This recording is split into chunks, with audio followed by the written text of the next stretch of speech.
예수님께서 유대의 명절이었던 초막절의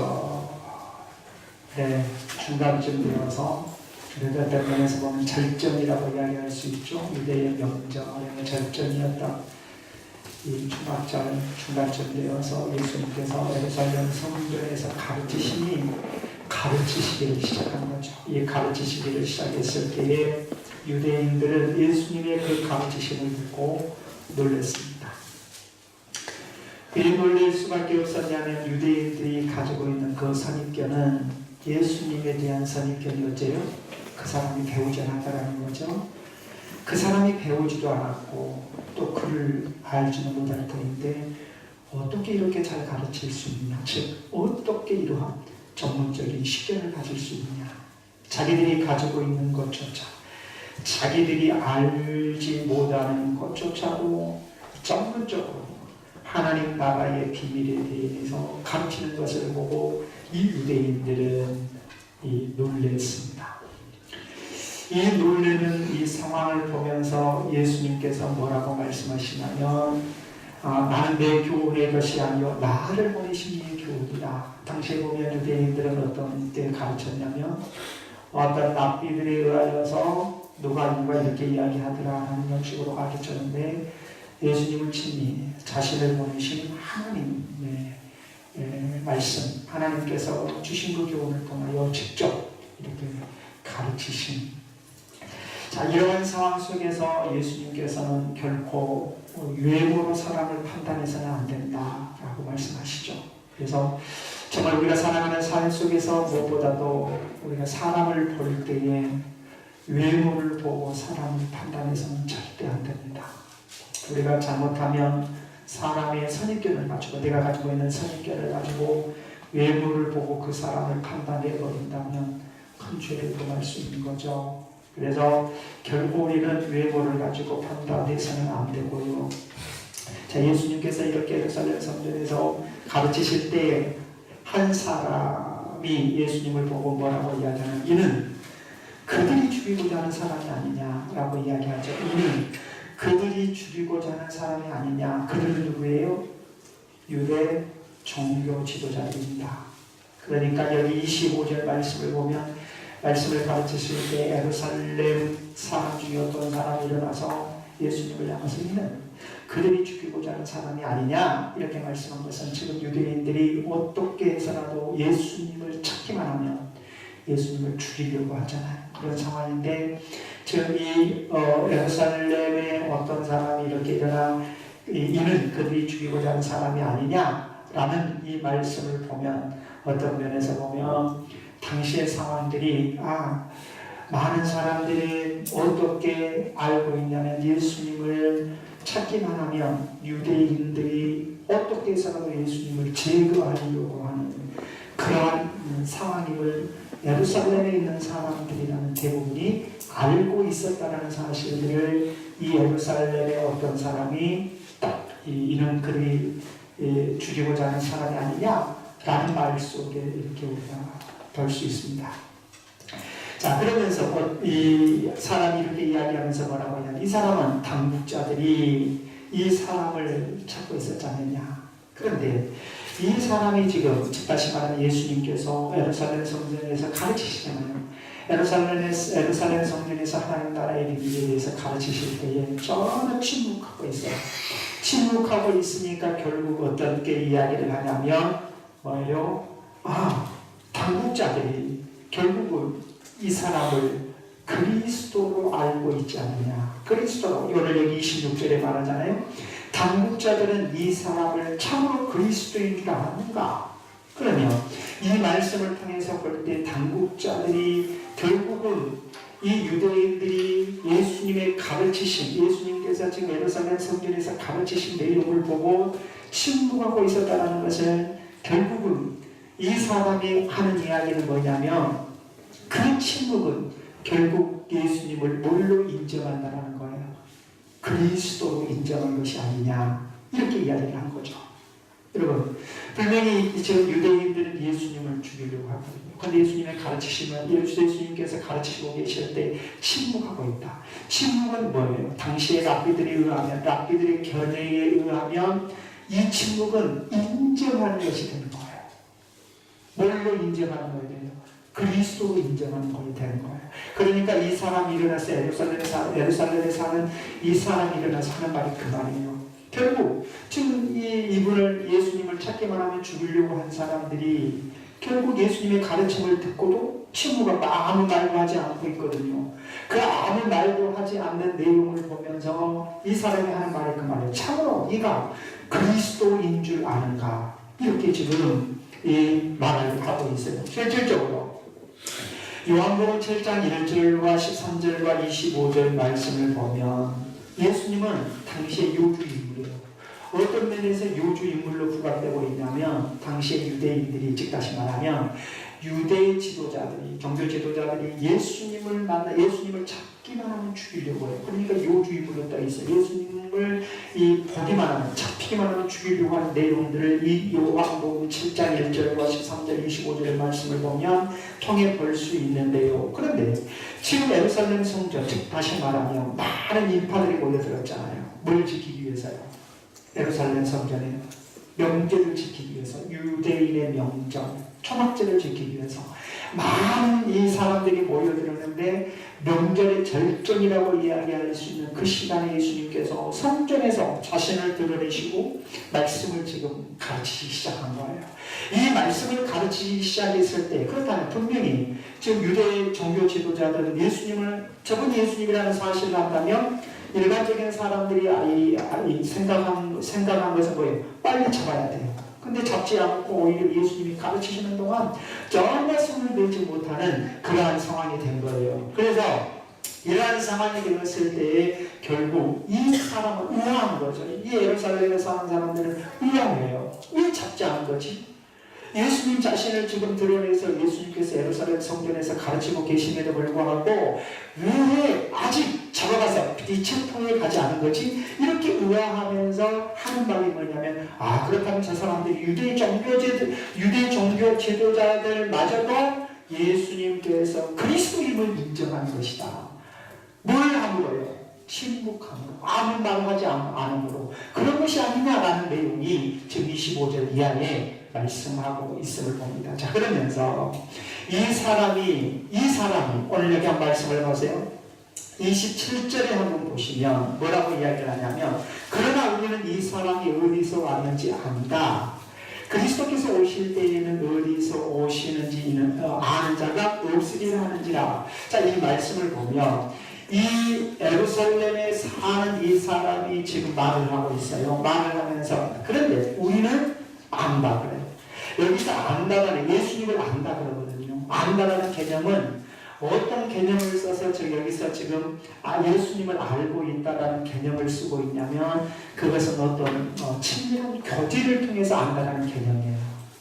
그러면 예루살렘에 사는 어떤 사람이 이렇게 왜 예수님 자신이 드러나서 이렇게 말씀을 가르치는데도 불구하고 유대 종교 지도자들은 잡지 않느냐, 저가 그리스도가 아니냐라고 이야기를 하면서 결국 우리는 결국 예수님을 안다. 그러면 안다라는 의미가 이 친밀한 교제라고 이야기하는데, 한마디로 말해서 어떤 교제를 이야기하고 있냐면, 이것은 개방적인 상황이에요. 물론 여기서 친밀한 안다라는 개념은 이 예루살렘에 사는 사람들이 어떻게 해서 예수님과 친밀한 교제를 이루었는지에 대해서는 명확하게 알 수 없지만, 자신들이 예수님에 대해서 알고 있는 개념은 어떤 개념이냐면, 일반적으로 보여지는, 예수님을 눈으로 봐서 일반적으로 볼 수 있는 개념을 가지고 예수님을 안다고 했는데, 그럼 일반적으로 눈으로 볼 수 있는 개념이 뭐였느냐? 그것은 예수님은 뭐였어요?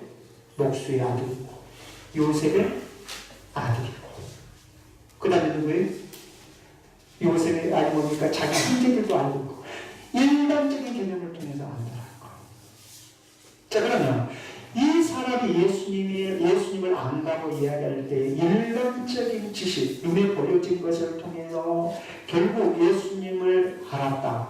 이보다 한 걸음 더 나아가서 예수님에 대해서 영적인 눈을 들어서 예수님을 알았더라면 이 예루살렘에 사는 사람들도 예수님을 거부하지 않았을 거예요. 그런데 단지 몇만 알고 있어요. 눈에 보여지는 개방된 지식을 통해서만 예수님을 알고 있는 거예요. 이거에 대해서 27절에 말할 때 안다라는 사실이에요. 자, 그래서 여기서 우리는 그를 알고, 그를 안다라는 것은 예수님은 어디 사람이다? 갈릴리 사람이고, 예수님은 요셉의 아들이고, 또 목수의 아들이잖아요. 목수였고, 또 형제들도 알고, 이런 개념으로만 예수님을 알고 있다라고 이야기를 해요. 그러면 이 사람이 안다라는 개념은 피상적인 개념이죠. 진정으로 알게 되는 걸 눈에 보여진 것만 보고 안다고 하니까, 자 보세요. 유대인들은 눈에 보여진 것만을 가지고 판단을 했죠. 눈에 보여진 것만을 보고 판단을 하면서 예수님에 대해서 뭐라고 이야기를 하냐면 이 사람은 배우지도 않았다. 그리고 이 사람이 배우지도 않았는데 어떻게 그를 읽을 수 있느냐라고 이야기하는 내용을 보면 결국 유대인들도 지금 겉모습만 보고 예수님을 판단했고, 지금 예루살렘에 사는 이 사람도, 지금 말하고 있는 이 사람도 결국은 예수님을 알 때 뭘로만 알았냐면 눈에 보여주는 것만을 가지고 내가 예수님을 안다 라고 이야기를 하는 그런 모습임을 봐요. 그런데 말입니다, 이러한 눈에 보여주는 것만을 가지고 예수님을 알았기 때문에 예루살렘에 사는 사람들도 결국은 어떻게 했냐면 예수님을 받아들이지를 못하고 거부를 해버렸어요. 우리도 보세요. 여러분, 우리가 신앙생활을 하면서 말입니다, 일반적인 지식만을 가지고 우리가 예수님을 알게 되면 결국 예수님이 어떤 분인가에 대해서 영적인 것들을 통해서 알지 못한다면 예수님을 결정적일 때 어떤 상황이 되고 배제해버려요. 에이, 안 해도 돼, 안 믿어도 돼, 안 가도 돼, 교회 안 가도 돼, 이런 용식으로 배제할 수밖에 없어요. 특별히 우리가 보세요. 여기서 안다라는 개념이 일찍이 이사야 53장 1절로 3절 말씀에 보면 이사야 선지자가 앞으로 오실 메시아에 대해서 예언을 했잖아요. 그죠? 이사야 53장 1절로 3절의 말씀을 보면 일찍이 이사야 선지자가 이 땅에 오실 메시아에 대해서 예언을 했는데요. 어떻게 예언을 했느냐면 이사야 53장 1절로 3절 말씀에 보시면 그는 주 앞에서 자라나기를 원하는 같고 마른 땅에서 나온 뿌리 같아서 고운 모양도 없고 풍채도 없은즉 우리가 거기에 흠모할 만한 아름다운 것이 없도다. 그러니까 예수님의 외적 모습으로 봤을 때는 전혀 흠모할 만한 것이 없다. 그러니까 그는 멸시를 받아 사람들에게 버림받았고 간고를 많이 겪었고 질고를 아는 자다. 마치 사람들이 그에게서 얼굴을 가리는 것 같이 멸시를 당합니다. 누가요? 앞으로 오실 메시아. 자, 이러한 이 이사야가 일찍이 예언했던 이 앞으로 오실 메시아에 대해서 말씀을 통하여서 이 사람들이, 예루살렘에 사는 사람들이 예수님을 알았더라면 예수님을 어쩌겠어요? 영적했을 거라 이 말이에요. 받아들였을 거라 이 말이에요. 근데 이 사람들은 겉으로, 우리가 안다는 개념은 겉으로만 보고 아는 개념이에요. 그러니까 결국 예수님을 뭐냐면 거부해버려요. 예루살렘에 사는 사람들이, 사랑하는 우리 믿음의 성도 여러분, 내가 알고 있다. 어느 정도 알고 있습니까? 내가 신앙생활을 하면서 예수님을 알고 있는데 어느 정도 알고 계십니까? 단지 예루살렘에 사는 사람들처럼 피상적입니까? 겉으로 보여지는 것 어느 정도 조금 알고 있으면서 전부를 알고 있는 거죠. 근데 말입니다, 피상적으로 내가 어떤 것을 알고 있다는 것은 오히려 나로 하여금 진리를 아는 데 있어서 방해거리가 돼요. 얄팍하게 알고 있는 지식이 어떤 면에서 보면 내가 더 깊은 진리를 알아야 되는 일에 뭐가 될 수 있어요? 방해가 돼요. 대부분 우리가 그렇잖아요. 하나님의 말씀을 우리가 깊이 잘 아는 것과 피상적으로 아는 사람이 달라요. 피상적으로 알면서 내가 모든 것을 많은 걸 다 알고 있는 것처럼 이야기를 해요. 그러면서 내면에는 뭐가 없어요? 그리스도를 영접하기 없어요. 마치 오늘 본문에 나온 예루살렘 사람처럼 우리가 그를 안다라는 거예요. 내가 예수를 안다라는 거예요. 그럼에도 나의 주인이심을 인정하지 않고 고백하려고 하지 않아요. 이것이 과연 아는 것일까요? 이건 아는 것이 아니죠. 피상적인 거죠. 오늘 여기 본문 28절 말씀을 보십시오. 예수께서 성전에서 가르치심을 외쳐 이르시되 너희가 나를 알고 내가 어디서 온 것도 알거니와 내가 스스로 온 것이 아니라 나를 보내신 이는 참으시니 너희는 그를 알지 못하나. 그죠? 너희는 그를 알지. 그러면 29절 나를 안다고 하지만 예수님께서 너희가 나를 안다고 하지만 나를 보내신 이를 너희는 모르고 있지 않느냐. 이게 아는 걸까요? 너희들은 지금 나를 안다고 말을 하지만 나를 보내신 하나님을 너희가 알고 있느냐. 이건 아는 것이 아니죠. 모르고 있다는 거죠. 근데 예수님은 뭐라고 29절에 나는 알고 있다. 남자들은 너희들은 알고 있지 못하지만 그래 내가 어디서 왔는지 어떻게 지금 여기 서 있는지 겉모습만 보고 갈릴리 사람이요 또 요셉의 아들이요 목수의 아들이요 이런 것만 알고 있어서 이야기한 것 같지만 실질적으로 너희들이 나를 알고 있는 것 같아도 너희들은 나를 알고 있지 않다. 나를 보내신 이가 있다 이렇게 이야기를. 근데 나를 보내신 이가 누구냐? 오늘 여기 보세요. 29절 나는 아노니 이는 내가 그에게서 낳고 그가 나를 보내졌습니다. 여기서 이렇게 말씀하거든요. 여기서 말씀을 보면 나를 보내신 이가 나를 보내시는 이 누구예요? 하나님 아닙니까? 예수 그리스도를 이 땅에 보내신 분이 누구냐? 하나님이시거든요. 하나님이시다는 사실을 여기에서 이야기를 해요. 근데 누구는 알지 못해요. 예루살렘 사는 사람들은 알지. 그걸 알지를 못하는 거예요. 그래서 나를 보내신 이는 참되시다. 왜 예수님께서 이렇게 말씀할까요? 만약에 하나님께서 예수 그리스도를 보내셨다라는 사실을 안다면 예루살렘 사람들이 예수님을 영접했겠어요? 아니면 영접했겠어요? 당연히 영접하죠. 그렇지 않겠습니까?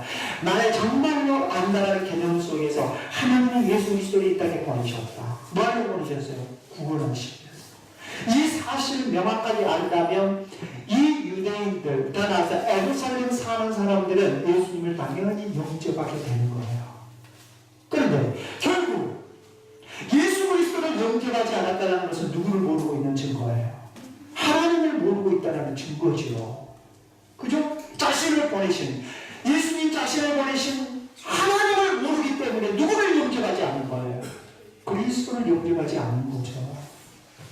예루살렘 사람들이 그랬다 이 말입니다. 그래서 예수님께서 뭐라고 말씀하시냐면 한번 보세요. 여기 말씀에 다시 28절 말씀해 보시면 예수께서 성전에서 가르친 외쳐 이르시되 너희가 나를 알고 내가 어디서 온 것도 알거니와 내가 스스로 온 것이 아니라 나를 보내신 이가 참되시니 너희는 그를 알지 못한다. 그죠? 사랑하는 믿음의 성도 여러분, 예수님은 누구 계십니까? 예수님은요 하나님 자신에 계시에요. 하나님 자신을 드러내신 거예요. 예수님 자신이 드러났다는 것은 결국 누가 드러난 거예요? 하나님 자기 계시거든요. 자기 계시라고 해요. 그래서 우리가 요한복음 10장 30절 말씀에 보면 뭐라고 하냐면 아버지와 나는 하나다라고 이야기해요. 하나님 아버지와 예수님은 하나예요. 그러니까 예수님 자신은 누구를 계시해 주는 거예요? 하나님 자신을 계시해 주는 것 같아요. 그뿐 아니라 요한복음 14장 9절 말씀을 보면 예수님을 본 자는 누구를 보았다고 이야기해요? 하나님을 보았다라고 이야기를 해요. 그러면 이 말씀에 의거해서 볼 때에 예수 그리스도를 영접하지 않으면 누구를 영접하지 않음이에요? 하나님을 영접하지 않음이에요. 예수님을 보지 못하면 누구를 보지 못함이에요? 하나님을 보지 못함이에요. 그래서 오늘날 그래요. 예수 그리스도를 영접하지 않는 자는 하나님을 영접하지 않는 자예요. 아셨죠? 그래서 결국 우리는 어떻게 하나님과 예수님은 하나다라는 말씀을 통해서 우리가 알아야 될 것은 결국 예수 그리스도의 영접이 결국 누구를 영접합니다? 하나님을 영접합니다 라는 사실을 놓고 본다면 이 지금 예루살렘에 사는 사람들의 말의 내용을 보면 예수님을 볼 때, 예수님을 해석할 때, 예수님을 이야기할 때 어떤 것으로만 해석했냐면 눈에 보여지는 것, 육신적인 것만을 가지고 예수님에 대해서 이야기를 하고 있는 거예요. 그래서 결국 뭐예요? 예수님을 모르는 거예요. 이 예수님을 모른다는 것은 어떤 말이냐면 한마디로 말해서 영적으로 무지하다는 거예요. 눈으로는 봐도 깨닫지 못해요. 귀로 들어도 듣지를 못하고 있어요. 이것이 영적 무지함이에요. 사랑하는 믿음의 성도 여러분, 정말 여러분들은 예수 그리스도를 통해서 하나님을 볼 수 있으시기를 주님의 이름으로 축원합니다. 예수 그리스도를 통해서 누구를 만나셔야 되느냐? 하나님을 만나셔야 합니다. 아셨죠? 예수 그리스도를 통해서 하나님을 만나셔야 돼요. 그래서 요한복음 16장 6절 말씀에 보면 예수님께서 나는 곧 길이요 진리요 생명이니 나로 말미암지 않고는 아버지께로 올 자가 없느니라. 하나님께로 갈 수 있는 유일한 통로는 예수 그리스도입니다. 그 어떤 것도 하나님께로 나아갈 수 있는 통로가 될 수 없습니다. 누구밖에요? 예수 그리스도 외에. 그래서 우리가 하나님을 본 자, 하나님을 볼 수 있는 길은 예수 그리스도예요. 하나님께 나아갈 수 있는 길도 예수 그리스도예요. 오직 예수 그리스도를 통하여서만 우리가 하나님께 나아갈 수 있다. 사랑하는 믿음의 성도 여러분, 오늘 예수님은 알고 있다고 그랬잖아요. 뭘 알고 있어요? 자신을 보내신 이를 알고 있다. 자신을 보내시는 이는 하나님이시다. 그런데 하시는 말씀이 나는 그에게서 났고 그가 나를 보내셨습니다. 그죠? 하나님께서 누구를 보내셨어요? 예수 그리스도를 보내셨어요. 그러면서 예수님께서 나는 그에게서 났다. 그가 나를 보내셨다. 이 말은 뭔 말이냐면 한마디로 말해서 이 말은 무엇을 이야기해요? 한마디로 말해서 예수님은 자신이 어디에서부터 기원됐다는 거, 신적 원인이에요. 하나님께로부터 발출됐다는 거. 싫었죠. 그러면 유대인과 하나님께로부터 발출된 예수 그리스도 구별이 돼야 안 구별이 돼요? 구별이 될 수밖에 없는 거죠. 유대인들의 가르침과 예수님의 가르침은 구별될 수밖에 없어요. 왜? 예수님은 결국 하나님으로서 율법의 조항을 만드는 자잖아요. 그죠? 그러니까 예수님의 가르침과 결국 유대인들의 가르침은 다를 수밖에 없어요. 사랑하는 믿음의 성도 여러분, 하나님께서 예수 그리스도를 이 땅에 보내셨습니다.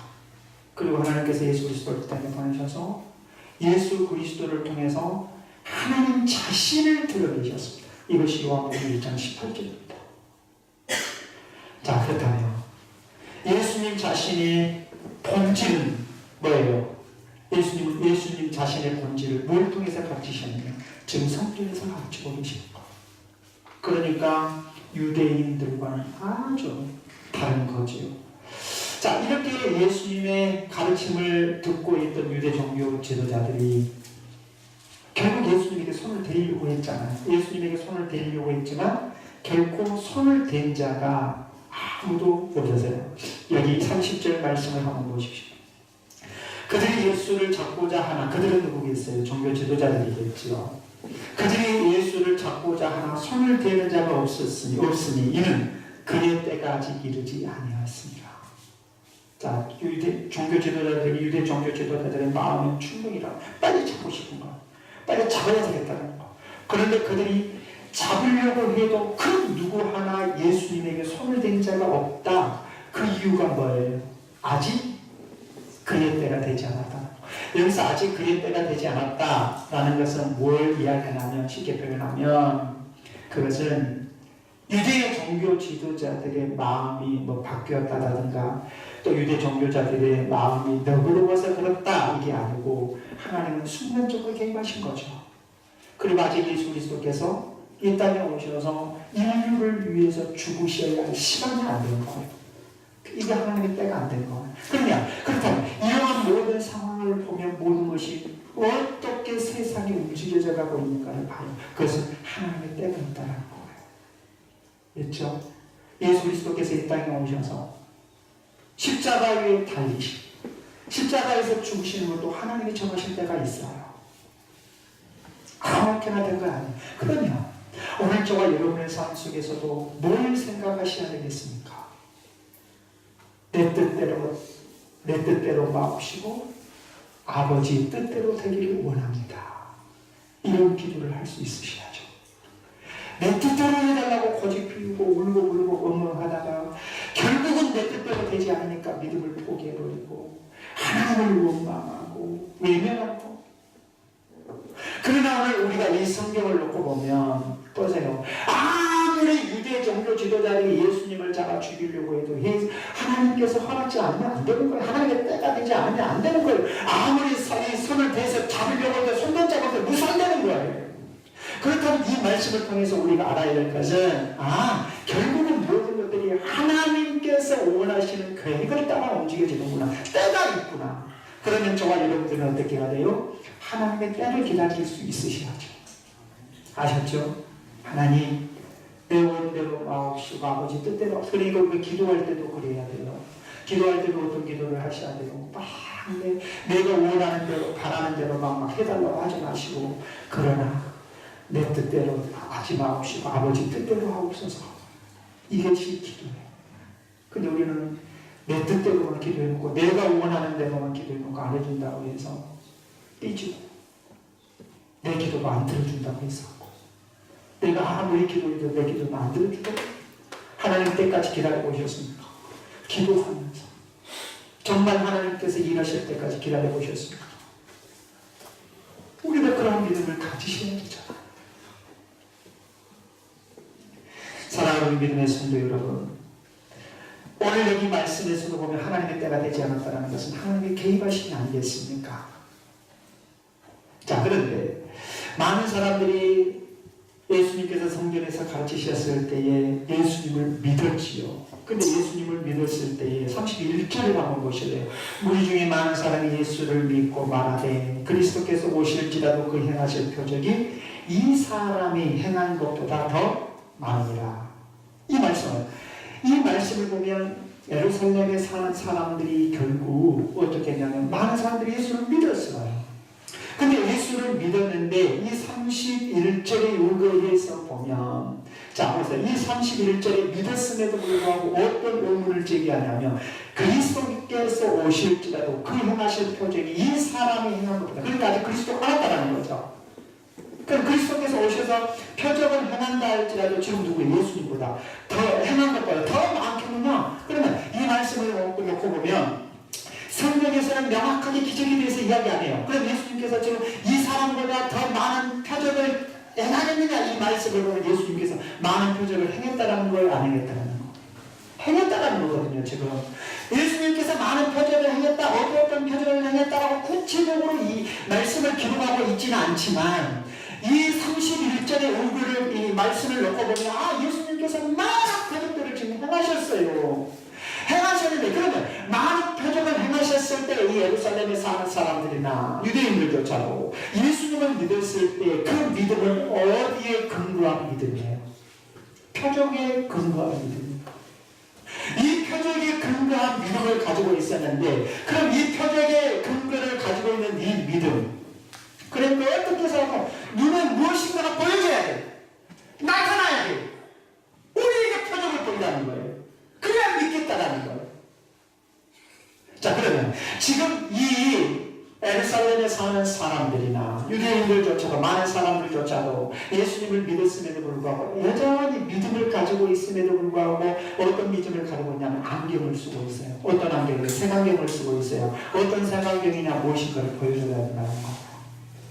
표적에 근거한 믿음이에요. 자, 그런데 말입니다.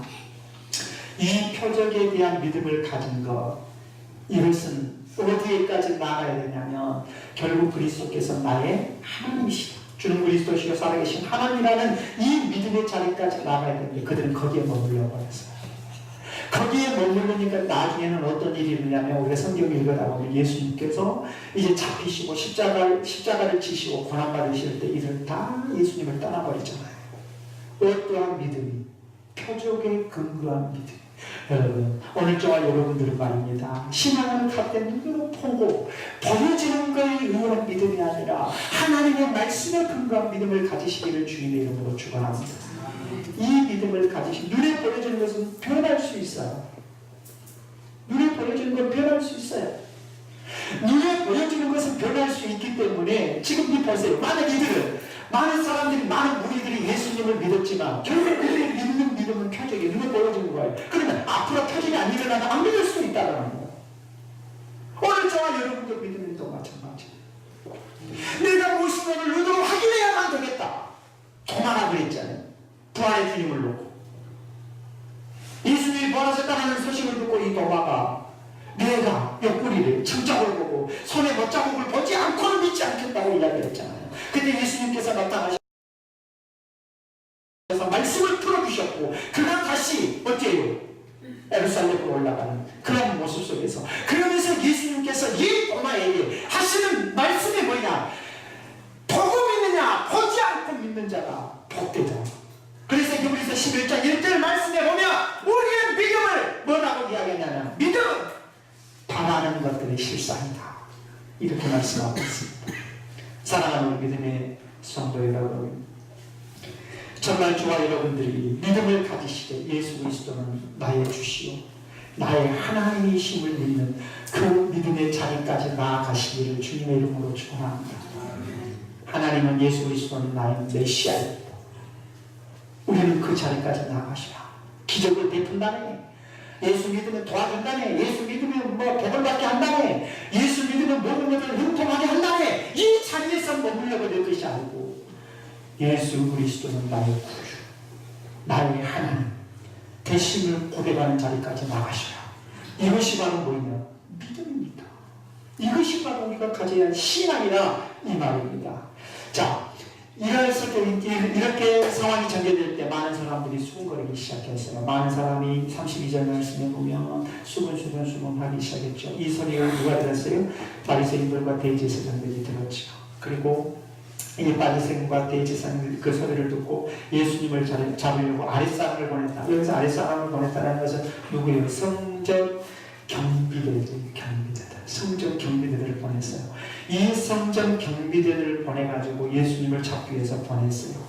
자, 그러자 이 말씀에 보시면 34절 너희가 33절부터 보겠습니다. 예수께서 이르시되 내가 너희와 함께 조금 더 있다가 나를 보내신 이에게로 돌아가겠노라. 여기 33절 말씀은 성전 경비대가 와서 잡으려고 하니까 예수님께서 뭐라고 말씀하시겠어요?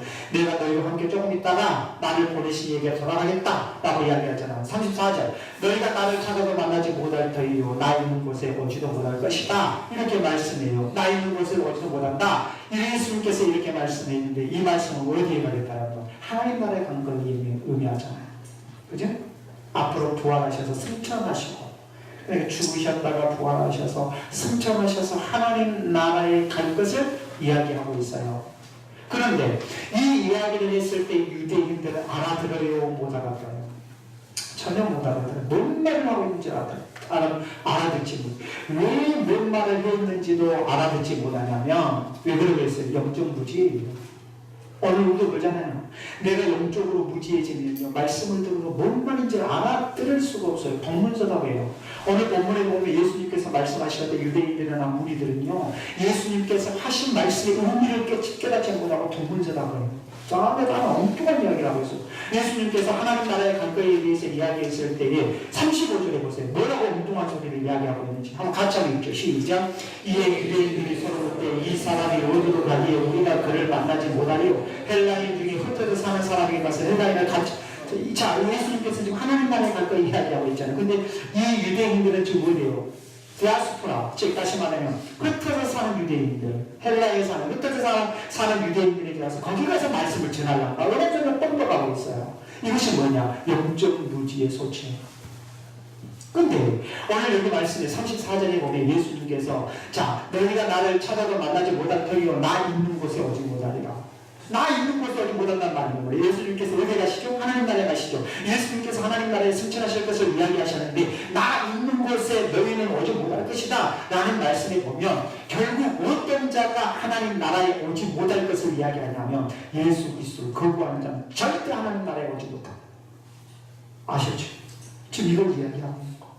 예수 그리스도를 거부하는 자, 예수 그리스도를 믿지 않는 자는 결코 하나님 나라에 올 수 없다라고 말씀합니다. 사랑하는 믿음의 성도 여러분, 이제 말씀을 맺겠습니다. 여기 이 말씀에 36절 나를 찾아도 만나지 못할 터요 나 있는 곳에 오지 못하리라 한 말이 이 말이 무슨 말이냐? 자, 유대인들은 예수님의 말씀을 듣는 이들은 전혀 예수님의 말씀을 깨닫지 못하고 있습니다. 사랑하는 믿음의 성도 여러분, 정말 내가 신앙생활에 가는 나의 신앙이 어디에 근거해야 할 것인가? 어디에 근거한 나의 신앙의 기초가 되어야 할 것인가? 말씀 안에서 확신을 가지셔야 합니다. 말씀 안에서 확신을 가지시고 예수 그리스도가 나의 메시아임을 믿으시라. 이 확신을 가지고 저와 여러분들이 신앙생활 하셔야 합니다. 성전 경배자들이 예수님을 잡으러 왔지만 예수님은 전혀 당황하지 않으셨습니다. 왜 당황하지 않으셨을까? 아직 하나님의 때가 아님을 알았기 때문이에요. 그러면 오늘 우리가 살아가는 삶 속에 어떤 일이 있습니까? 정말 어떤 면에서 보면 성전 경배대가 예수님을 잡으러 왔다는 것은 예수님은 생명의 위협을 느끼는 상황이잖아요. 그럼에도 불구하고 예수님은 당황하지 않으셨어요. 왜일까? 하나님의 때가 아직 되지 않았음을 알았기 때문이에요. 그러면 우리가 살아가는 삶 속에 어떤 일들이 있으면 우리가 당황하지 않을 수 있는 그 이유는 어디에서 찾아야 되느냐? 하나님의 때가 되면 해결될 거라는 믿음을 가지셔야 합니다. 그러면 우리는 당황하지 않을 수 있어요. 근데 하나님의 때가 하나님의 때를 우리가 기억하지 못하고 현실에 보여진 현실에 놓여있는 문제만 내면에 본다면 우리는 당황할 수밖에 없는 거죠. 사랑하는 믿음의 성도 여러분, 우리가 정말 신앙생활하면서 믿음으로 살아가는 그리고 살아가는 삶 속에 내 삶의 여정 속에 어떠한 일이 닥쳐온다 할지라도 내가 당황하지 않고 용기를 얻을 수 있는 것, 하나님의 때를 기다리십시오. 믿음으로 하나님이 해결해 주실 거라는 믿음을 가지고 꾸준하게. 그럴 때 우리는 절대 용기를 잃지 않습니다. 당황하지도 않을 것입니다. 그래서 우리가 시편에서 보면 하나님께서 집을 세우지 않으면 하나님께서 세워주셔야 된다는 아무리 몸부림을 쳐도 하나님께서 집을 세워주지 아니하시면 또 파수꾼이 성을 지킨다 할지라도 하나님께서 그 성을 지켜주지 아니하시면 모든 것들이 허사합니다. 하나님이 도와주셔야 합니다. 이 믿음을 가지고 우리가 산다면 우리는 용기를 잃지 않을 것입니다. 그리고 당황하지도 않을 것입니다. 사랑하는 믿음의 성도 여러분, 우리 주님이 오늘 본문을 통해서 성전 경배를 가르치고 성전에서 가르치셨을 때 경배들이 와서 자꾸 왔다 할지라도 당황하지 않으셨던 거죠. 저와 여러분들도 하나님의 자녀로 당황하지 마시고 믿음으로 기도하며 인내하며 승리를 이끌어낼 수 있는 저와 여러분들이 되시기를 주님의 이름으로 축원합니다. 거룩하신